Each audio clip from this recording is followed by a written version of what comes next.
삶을 살다가 보면 부러움의 대상이 되는 사람들이 있습니다. 몇 해 전에 트렌드 코리아에서 큰 주제 중에 하나가 육각형 인간이라는 주제가 있었어요. 그러니까 예전에는 한두 가지만 특출나게 잘해도 사람들에게 인정받고 살 수 있는데, 지금 시대에는 많은 것을 다 잘할 수 있어야 한다고 하는 거죠. 검색을 하다 보니까 육각형 인간 검사 이런 게 있더라고요. 한번 해봤습니다. 근데 육각형이 다 안 나오더라고요. 그래서 그냥 때려치우고 그냥 이렇게 쉽지 않구나 생각이 들기도 했습니다. 목회를 하다 보면 참 여러 가지를 많이 잘해야 된다는 생각이 들기도 합니다. 설교도 잘해야 되고, 찬양도 잘해야 되고, 행정도 잘해야 되고, 기획도 잘해야 되고, 기도 말씀 읽는 거는 말도 상관없이 잘해야 되고, 그걸 따라가다 보면 이제 가랑지가 찢어지는 것 같은 힘듦을 경험하기도 합니다. 사람들이 육각형의 사람들을 동경하고, 또 그렇게 되고자 애를 쓰며 살기도 하고, 또 그런 사람들이 많이 인기를 끌기도 합니다. 성경에도 보면 그런 사람이 있습니다. 많은 것을 다 갖춘 대명사와 같은 인물이 있는데, 우리가 오늘 함께 본문에서 읽은 니고데모와 같은 사람이에요. 오늘 본문 1절은 그가 어떤 인물인지를 설명합니다. 우리 1절 보니까, 그런데 바리새인 중에 니고데모라 하는 사람이 있으니 유대인의 지도자라. 그는 바리새인이었고 동시에 유대교의 지도자였다라고 이야기합니다. 이는 당시 유대 사회에서 최고의 지위와 자격을 갖춘 인물이었다라고 하는 뜻으로 볼 수가 있어요. 가장 엄격한 종파인 바리새파 중에 한 사람이었고, 유대 최고 의결 기구인 사네드린 공의회, 거기 이제 그때 그 당시의 권력을 나는 새도 떨어뜨리는 권력을 갖고 있었던 곳이라고 설명하기도 합니다. 그 관원이기도 했어요. 예수님은 그를 이스라엘의 선생이라고 부르기도 하셨습니다. 그만큼 니고데모는 학식도 있고 또 위력하고 힘이 있는 인물, 오늘로 따지면 장관이나 대법관 정도 되는 인물이라고 할 수 있습니다. 아마 그가 길거리를 지나다 보면 많은 사람들이 쫓아와서 존경을 표하기도 하고, 아마 지금 시대였으면 사진을 찍자고 하고 사인을 받기도 했을 것입니다. 그런데 그런 그가 우리가 다음 주에 함께 살펴볼 요한복음 4장의 사마리아 여인과 같이 요한복음에서 대표적으로 결핍을 경험하고 있는 사람으로 등장하고 있어요. 오늘 말씀을 통해서 그의 결핍은 무엇인지, 또 예수님이 그 결핍을 어떻게 채워가시는지를 함께 살펴보겠습니다. 낮에 당당하게 많은 사람들의 존경과 갈채를 받던 그가 밤에 예수님을 찾아갑니다. 요한복음 3장 2절 같이 읽어보겠습니다. 시작. 그가 밤에 예수께 와서 이르되 랍비여, 우리가 당신은 하나님께로부터 오신 선생인 줄 아나이다. 하나님이 함께 하시지 아니하시면 당신이 행하시는 이 표적을 아무도 할 수 없음이니이다. 아멘. 니고데모가 밤에 찾아왔다고 이야기하죠. 이 밤이라고 하는 단어가 의미심장합니다. 그것은 사람들의 시선을 의식했을 수도 있고, 동시에 아직 빛 대신 예수님을 온전히 알지 못하는 영적 밤의 상태를, 그의 영적인 상태를 보여주기도 합니다. 그는 낮에는 당당한 지도자였지만 밤이 되자 예수님을 조용히 찾아갈 수밖에 없는 영적인 상태에 있었다고 하는 것을 알 수 있게 되는 거죠. 그가 예수님을 향해 하고 있는 말을 보면 틀린 게 하나도 없습니다. 그 당시에 종교 지도자들이 쉽게 할 수 없는 고백을 예수님께 하고 있어요. 예수님이 하나님께로부터 왔고 하나님이 그와 함께 하신다라고 하는 고백입니다. 너무 정확한 고백이죠. 이렇게 했으면 예수님이 니고데모의 이 고백을 칭찬해주고 잘했다고 해주고 또 응원해줘야 될 것 같습니다. 네가 나를 잘 알아봤구나. 사람들은 나를 의심하는데 내가 하나님의 아들인 줄을 너는 알고 있구나. 이렇게 말씀해 주셔야 할 것 같아요. 그런데 예수님의 반응은 우리의 기대와는 사뭇 다릅니다. 요한복음 3장 3절 같이 읽어보겠습니다. 시작. 예수께서 대답하여 이르시되 진실로 진실로 내게 이르노니 사람이 거듭나지 아니하면 하나님의 나라를 볼 수 없느니라. 아멘. 이게 웬 생뚱맞은 소리인가요? 네, 하나님, 당신은 하나님의 아들이십니다. 하나님이 함께 하십니다. 이렇게 고백했는데 니고데모의 의도와는 전혀 상관없이 네가 거듭나지 않으면 하나님 나라를 볼 수 없다, 들어갈 수 없다라고 말씀하고 있어요. 이 대답을 통해서 우리가 알 수 있는 것이 있습니다. 예수님은 밤중에 남들 몰래 찾아온 니고데모의 결핍이 무엇인지를 알고 있었다고 하는 거죠. 그리고 그것을 아주 명확하게 말씀하십니다. 그는 명예도 있었고 권력도 있었고 부도 가지고 있었습니다. 종교적인 타이틀도 가지고 있었는데 그에게 없던 것, 결핍이 있었다면 참 생명이 없었다고 하는 것입니다. 남들 보기에는 누구나 부러워하고 동경할 만한 삶이었어요. 사람들이 많은 거리를 다니다 보면 니고데모를 우러러 봤을 것입니다. 그런데 그가 시간이 지나고 밤의 시간이 되자 공허하고 허탈하고 무기력한 자신을 발견하게 된 것이죠. 그리고 그 밤에 예수님을 찾아갈 수밖에 없었을 것입니다. 우리도 니고데모와 같은 삶의 시간을 보낼 때가 있습니다. 우리가 물론 그 성공한 니고데모와 비교했을 때 난 아직 부도 없고 명예도 없고 권력도 없다라고 생각할 수 있지만 우리는 이미 많은 것을 누리는 풍요의 시대 속에 살고 있죠. 기술의 발전과 물질적인 풍요 속에 살고 있습니다. 얼마 전에 본교회에서 컴패션 썬데이라고 하는 것을 진행했습니다. 아이들을 1대1로 후원하는 컴패션이라는 단체와 함께 예배하는 주일이었는데 그때 영상을 하나 보여주셨어요.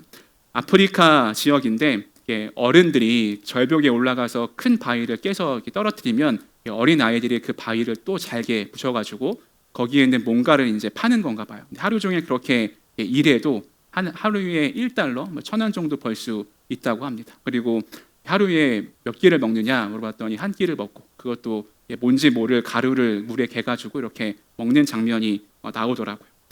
우리는 스스로 나는 부자가 아니다, 가진 것이 많이 없다 생각을 할 수 있겠지만 이미 우리는 많은 물질적인 풍요를 누리고 살아갑니다. 그런데 내면의 온도와 실제 삶은 큰 괴리를 느끼게 되죠. 여러 사람과 어울려서 즐거운 시간을 보내다가도 집에 오면 극심한 외로움을 느끼고 SNS 속의 화려한 타인의 삶을 보면서 상대적인 박탈감, 또 중심이 텅 빈 것과 같은 삶의 경험을 하게 됩니다. 종교적으로는 니고데모가 어땠을까요? 그가 종교 지도자까지 되었다라고 하는 것은 그 당시의 바리새파와 유대교 종교가 원하고 있는 것을 아주 잘 해내고 있었다라고 하는 것을 의미합니다. 어쩌면 니고데모 마음속에 하나님을 향한 진심에 대한 마음이 다 없을지라도 형식적인 그 절차에 따라서 예배를 해야 했을 수도 있습니다. 사람들이 보고 있으니까 기도를 해야 했을 수도 있어요. 다른 사람에게 있어 보이려고 성경적 지식을 쌓아갔을 수도 있습니다. 그런데 그런 것으로는 풍성한 삶을 누릴 수 없다고 하는 것이죠. 니고데모의 삶이 그것을 증명합니다. 여러분은 어떠신가요? 신앙생활에 감격이 있으신가요? 예배가 감격이 되고 기도가 하나님과의 진솔한 대화가 되고 말씀을 통해 하나님 아버지를 알아가는 기쁨을 누리고 있습니까? 예수님이 하나님의 아들인 것도 알고 예수님이 나와 함께하는 것도 알고 나를 위해 나의 죄를 위해서 십자가 지시고 부활한 것도 알지만 여전히 밤에 시간을 보내고 있지는 않으신가요? 그런 주님이 우리에게 찾아와 말씀하십니다. 내가 진실로 너희에게 이르노니 사람이 거듭나지 않으면 하나님 나라를 볼 수 없느니라. 예수님이 니고데모에게 하신 이 말씀은 우리에게도 하시는 말씀입니다. 이 말의 핵심은 우리가 거듭나야 한다라고 하는 거죠. 다시 태어나야 한다라고 하는 것입니다. 이제 곧 6월달이 되면 지방선거가 있죠. 선거철만 되면 아주 흔하게 볼 수 있는 그런 장면들이 있습니다. 이런 캐치프레이즈가 있어요. 우리 당이 다시 태어나겠습니다. 이전에 잘못했고 이제 열심히 하겠습니다 하면서 인사를 하기도 하고 때로 절을 하기도 합니다.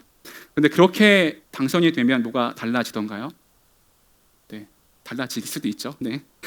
아무튼 그런 것들은 이제 표를 얻기 위해서 그런 이야기들을 하게 되죠. 제가 예언하건대 얼마 지나지 않으면 뉴스에 그런 게 나오지 않을까 생각이 듭니다.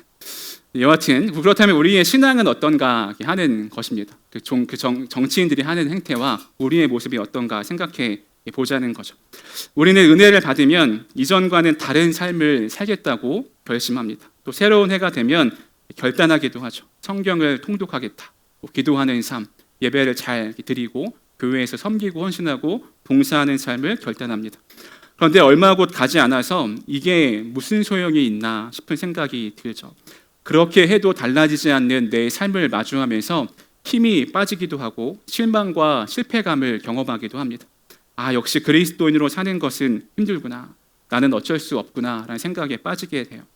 자기 힘으로 무엇인가를 계속 하려다 보니까 한계를 마주할 때 쉽게 실패하고 절망감을 느끼게 돼요.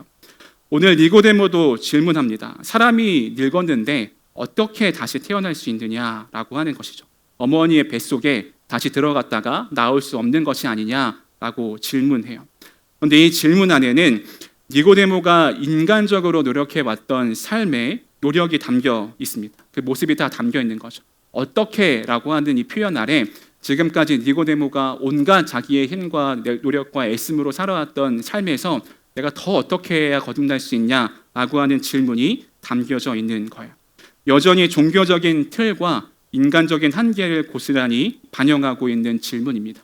여전히 내가 열심히 무엇인가를 이루어내서 하나님께 받아내야 한다고 하는 생각이 팽배한 것이죠. 우리가 수도 없이 들어온 이야기이지만 내 힘으로 내 노력으로 하는 일에는 한계가 있습니다. 죄를 이기는 것도 그렇고 누군가를 사랑하는 일도 섬기는 일도 그렇습니다. 기본적인 성품으로 해낼 수 있는 정도가 있지만 그것을 넘어서면 지치고 마음도 상하고 무너지는 것을 경험하게 돼요.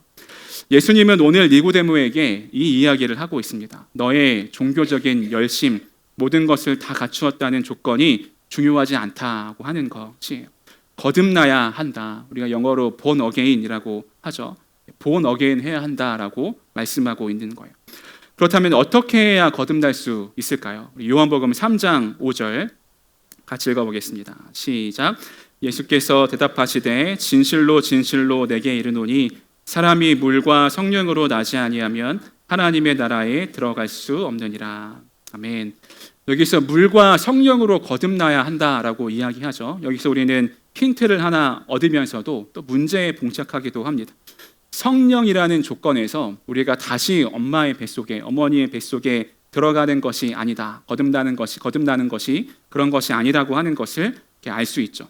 그리고 성령께서 하시는 영역이 있다고 하는 것을 말씀을 통해 알게 됩니다. 그렇다면 성령이 우리를 어떻게 거듭나게 하실까요? 요한복음 3장 8절 같이 읽어보겠습니다. 시작. 바람이 음위로 불매 내가 그 소리는 들어도 어디서 와서 어디로 가는지 알지 못하나니 성령으로 난 사람도 다 그러하니라. 아멘. 예수님의 이 말씀을 정리해 보면 알려고 하지 마 이렇게 이야기할 수 있습니다. 자세히 알려고 하지 마라고 하는 게 이 문장 안에 담겨 있는 예수님의 뜻이에요. 다시 이야기하면 우리가 다 이해할 수 없는 신비의 영역, 성령께서 일하시는 영역이 있다고 하는 것을 우리에게 말씀하는 거죠. 저에게 이 말씀이 감사하면서도 어려웠던 것은 내가 이해할 수 없는 측면에서 거듭남이 일어난다는 것에 있습니다. 그러니까 다시 말하면 거듭남의 조건이 붙는다면 우리는 또 다른 니고데모가 될 것이에요. 성령의 힘으로 되는 것이 아니라 내가 열심히 하는 조건으로 거듭남을 이룬다면 우리는 더 열심히 노력하며 애쓰며 사람들의 인정을 받으며 살려고 할 것입니다. 그런데 그것은 신비의 영역이라고 하는 거예요. 우리가 지금까지 살아온 삶의 방식과 성령님이 우리의 삶을 다르게 인도하시면서 우리는 거듭날 수 있다고 하는 것입니다. 그런데 어려운 것은 이게 너무 추상적이다라고 하는 것입니다. 성령님이 신비로 우리의 삶을 거듭나게 한다면 나는 무엇을 해야 되냐라고 하는 거죠. 내가 어떻게 삶을 살아가야 하는가 그런 생각이 들게 됩니다.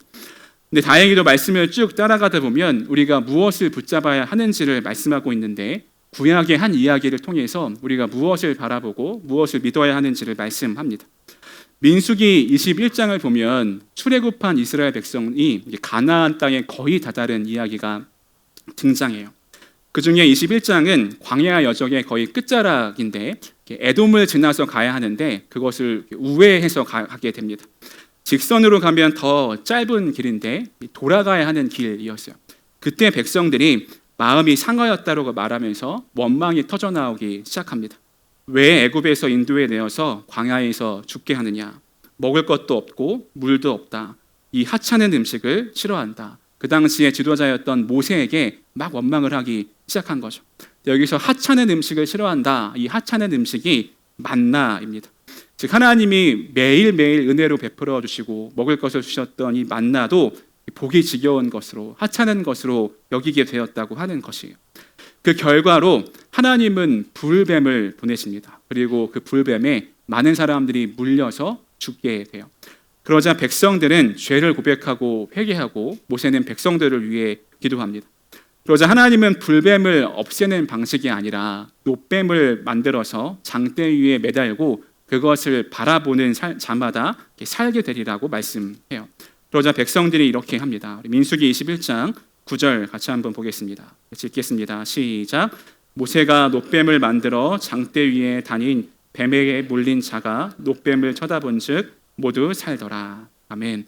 놋뱀을 보면 살게 된 것이에요. 이 말씀을 통해서 우리가 몇 가지 중요한 포인트를 보게 됩니다. 첫 번째는 문제의 뿌리는 뱀이 아니라 죄라고 하는 것입니다. 겉으로는 뱀에게 물려서 그들이 회개했지만 실제 원인은 그들의 원망과 불신앙에 있었다고 하는 것이에요. 두 번째는 하나님은 심판 중에서도 구원의 길을 여신다고 하는 것입니다. 즉시 멸망시킬 수도 있었지만 살 길을 마련해 주신다고 하는 것이죠. 세 번째는 구원은 하나님의 방식으로 온다고 하는 것입니다. 여러분, 상식적으로 뱀에게 물렸는데 여기 달린 놋뱀을 바라본다고 내가 낫는 게 상식적으로는 이해가 되지 않죠. 과학적으로도 맞지 않는 일입니다. 하지만 하나님의 구원은 종종 인간의 계산을 뛰어넘어서 일하신다고 하는 거죠. 마지막 네 번째는 보는 행위는 믿음의 표현이다라고 하는 것이에요. 이게 중요합니다. 그냥 놋뱀을 바라봤다가 중요한 게 아니라 하나님이 놋뱀을 바라본 자는 살 것이다라고 하는 것을 믿고 바라보는 것이죠. 하나님의 약속의 근거에서 믿음의 눈으로 놋뱀을 바라보는 것입니다. 이것이 민수기 21장을 통해서 하나님이 우리에게 주시는 메시지고 진리이고 교훈입니다. 우리가 무엇을 바라봐야 하는지를 말씀하고 있는 거죠. 보는 것은 믿음과 연결됩니다. 요한복음 3장 14절 15절에서는 이렇게 말씀합니다. 우리 같이 읽어보겠습니다. 시작. 모세가 광야에서 뱀을 든 것 같이 인자도 들려야 하리니 이는 그를 믿는 자마다 영생을 얻게 하려 하심이니라. 아멘. 인자도 들려야 한다. 우리는 자연스럽게 예수님이 십자가에 달리신 사건을 떠오르게 됩니다. 그리고 그를 믿는 자마다 영생을 얻게 된다. 우리가 잘 아는 요한복음 3장 16절에서 그렇게 말씀하죠. 이전과 다른 삶을 살게 된다고 하는 것을 이 말씀을 통해서 우리에게 하고 있는 거예요. 우리의 시선이 어디를 향해 있어야 하는지, 우리의 믿음이 무엇을 향해 있어야 하는지를 보여준다고 하는 것입니다. 성령님이 우리가 거듭나는데 하시는 일은 신비로운 일입니다. 우리가 그것을 다 알 수는 없습니다. 그런데 우리가 해야 하는 일도 아주 명확하죠. 믿음으로 주님을 바라보는 삶을 사는 것이에요. 성경은 이에 대해서 아주 명확하게 이야기하고 있는데 히브리서 12장 2절 같이 한번 읽어보겠습니다. 시작. 믿음의 주요 또 온전하게 하시는 이인 예수를 바라보자. 그는 그 앞에 있는 기쁨을 위하여 십자가를 참으사 부끄러움을 개의치 아니하시더니 하나님 보좌 우편에 앉으셨느니라. 아멘. 네, 믿음은 예수님을 바라보는 것입니다. 사람은 보통 두 가지의 마음으로 사람을 바라보게 되는 것 같아요. 어떤 사람을 존경하고 닮아가고 싶다고 하는 마음을 갖고 볼 때가 있고, 아니면 저 사람처럼 되지 말아야지 하는 생각으로 볼 때가 있습니다. 제가 올 초에 이제 은사 목사님 한번 만나서 식사를 하고 또 얘기하는 시간을 가졌었는데, 제가 은사 목사님을 만나고 깜짝 놀랐던 게 있어요. 제가 느끼기에 그 목사님의 말투나 행동에서 저의 모습이 보이는 거예요. 어떤 말의 표현과 단어를 제가 똑같이 쓰고 있고, 목사님이 하는 제스처도 제가 하고 있는 것을 보게 되었습니다. 제가 목사님과 거의 10년 동안 같이 사역을 했거든요. 제가 존경하는 목사님이기도 한데 자주 받고 또 오래 함께하다 보니까 동경하고 닮고 싶은 마음이 듭니다. 목회에 어려움이 왔을 때 기도를 하기도 하지만 그 목사님이면 어떻게 하셨을까라는 생각을 갖고 또 목회적인 선택을 하기도 해요.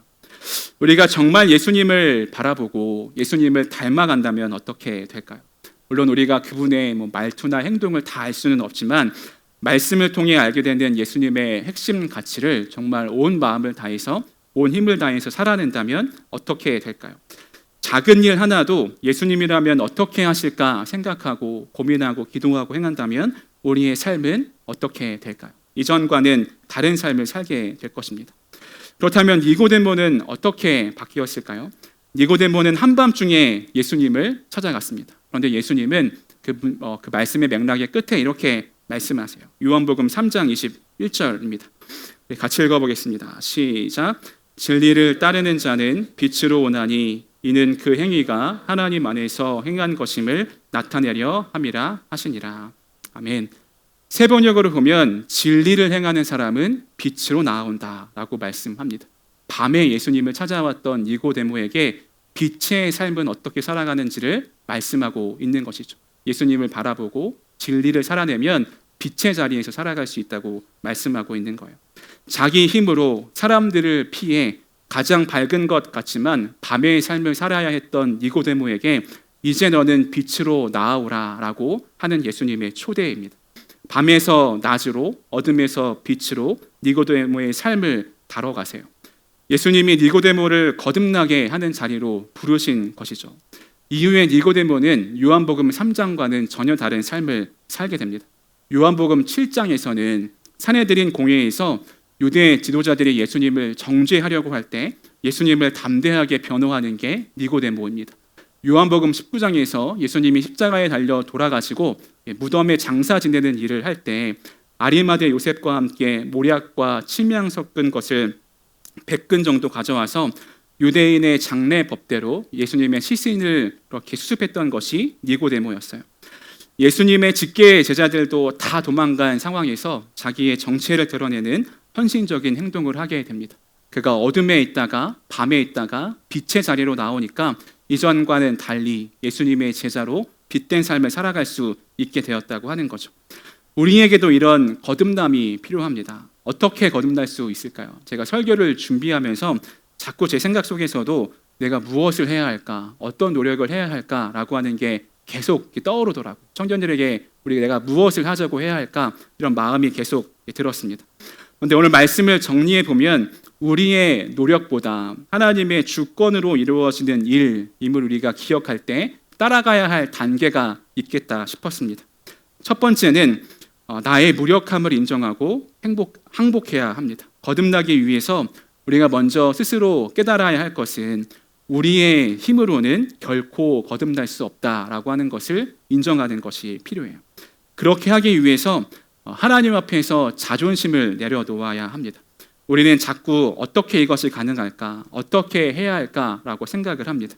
그런데 우리가 유일하게 할 수 있는 일은 하나님 앞에 나의 무력함을 인정하고 무릎을 꿇으면서 항복하는 일입니다.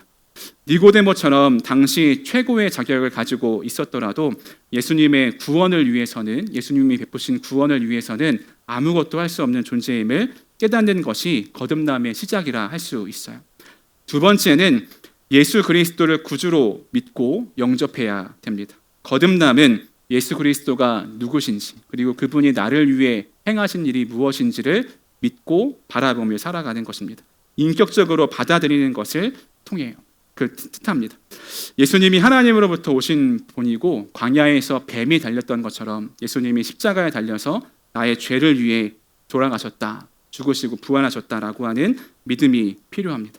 세 번째는 회개하고 주님께 돌아서야 돼요. 회개는 우리가 잘 알고 있지만 잠깐의 후회나 눈물이 아닙니다. 가던 길을 180도 돌아서 하나님을 향하는 거예요. 내가 죽을 수밖에 없는 죄인임을 인정하고 하나님이 없는 삶이 죽음의 길이었음을 고백하며 하나님의 은총 안에 거하는 결단이 필요합니다. 네 번째는 물과 성령의 역사에 나를 드러낼 수 있어야 합니다. 우리는 세례를 물로 받죠. 그 세례의 의미는 내가 물속에 들어갔다가 내가 죽고 다시 물속에 나오면서 예수님과 함께 산다고 하는 의미를 가지고 있습니다. 그러니까 옛 자아는 죽고 주님과 함께 살아가는 결단이 세례의 의미 안에, 물의 의미 안에 포함되어 있습니다. 그리고 거듭남은 성령에 의해 존재 자체가 재창조되는 사건이므로 우리가 성령의 인도하심을 구하며 기도할 수 있어야 합니다. 온전히 맡겨드릴 수 있어야 돼요. 성령은 어디든 들어가서 빈 곳을 채우십니다. 우리의 마음의 문을 열면 우리의 마음에도 들어와서 우리의 빈 곳을 그분이 채우실 거예요. 마지막 다섯 번째로 거듭난 자로서의 지속적인 훈련을 할 수 있어야 합니다. 거듭남은 일회적인 사건으로 끝나지 않습니다. 연속적인 삶이에요. 이것은 많은 사람들이 그렇게 이야기합니다. 그렇기에 말씀과 기도의 영적 훈련을 지속적으로 해야 합니다. 여러분, 감리교를 영어로 뭐라고 하죠? 메소디스트라고 합니다. 이 메소디스트의 다른 뜻은 원칙주의자, 규칙주의자라고 하는 원래 영어의 뜻을 가지고 있어요. 감리교의 창시자인 존 웨슬리가 18세기에 옥스포드 대학을 다닐 때 그 함께 믿음 생활했던 공동체와 함께 아주 규칙적으로 신앙생활을 합니다. 정해진 시간과 장소에서 빠뜨리지 않고 매번 모여서 기도하고 말씀 읽고 그런 신앙의 생활을 해요. 사람들이 주변에 있던 사람들이 웨슬리와 그 공동체를 보고 저들은 메소디스트다라고 해서 감리교회 영어 이름이 메소디스트입니다. 우리의 정체성이 모여야 한다고요? 네, 메소디스트여야 하죠. 늘 말씀으로 훈련하고 규칙적으로 주님 말씀을 따라 살아가는 자들이 그리스도인이 되어야 한다고 하는 것입니다. 우리가 시간이 없다고 하지만 우선순위와 목적을 바르게 하면 우리는 매일의 삶 속에서 우리의 영적 훈련을 할 수가 있습니다.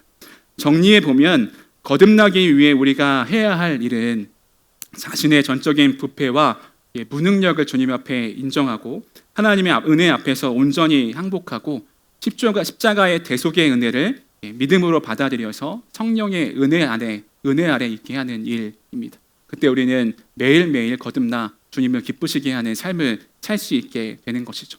더 많은 노력이 필요한 게 아니라 주님 앞에 나아가 무릎 꿇고 항복하는 시간이 필요합니다. 나의 삶을 주님께 온전히 맡겨드리는 것이 필요해요. 말씀을 마무리하겠습니다. 여러분, 니고데모는 밤에 예수님께 나왔습니다. 왜 밤에 왔을까요? 낮에는 모든 것이 괜찮아 보였기 때문에 그렇죠. 낮에는 존경받는 사람이었습니다. 낮에는 성공한 사람이었어요. 그리고 낮에는 부족한 것이 없는 사람이었습니다. 그런데 밤이 되자 자기 영혼의 결핍을 숨길 수 없었습니다. 우리도 그렇지 않나요? 낮에는 괜찮은 척 살아가죠. 웃으면서 열심히 일하면서 나에게 맡겨진 역할을 해나가면서 버텨내면서 나의 삶을 살아갑니다. 그런데 니고데모가 경험했던 밤의 시간을 경험할 때가 있어요. 내 안에 참 생명이 없구나. 내 안에 풍성함이 없구나. 내가 내 힘과 노력으로 억지로 하루하루를 살아가고 있구나. 그런 생각이 들 때가 있습니다. 바로 그때 주님이 말씀하십니다. 사람이 거듭나지 아니하면 하나님 나라를 볼 수 없느니라. 이 말씀은 조금 더 종교적으로 살아라. 조금 더 열심히 살아라. 나를 위해 무엇인가를 더 해봐라 하는 예수님의 말씀이 아닙니다. 주님은 우리에게 거듭나야 한다라고 말씀하세요. 사랑하는 여러분, 밤에 니고데모를 빛의 사람으로 바꾸신 예수님은 오늘도 살아계셔서 우리 안에 역사하십니다. 그리고 우리 안에 돌아오셔서 우리를 변화시키시기를 원하세요. 우리가 마음을 열고 그분을 받아들이고 믿음으로 반응할 수 있어야 합니다. 그러니 오늘 돌아서서 예수님을 바라보고 예수님을 믿고 거듭남의 은혜를 구하시기 바랍니다. 내가 주님이 없으면 안 됩니다. 이러한 고백이 우리 가운데 있기를 소망합니다.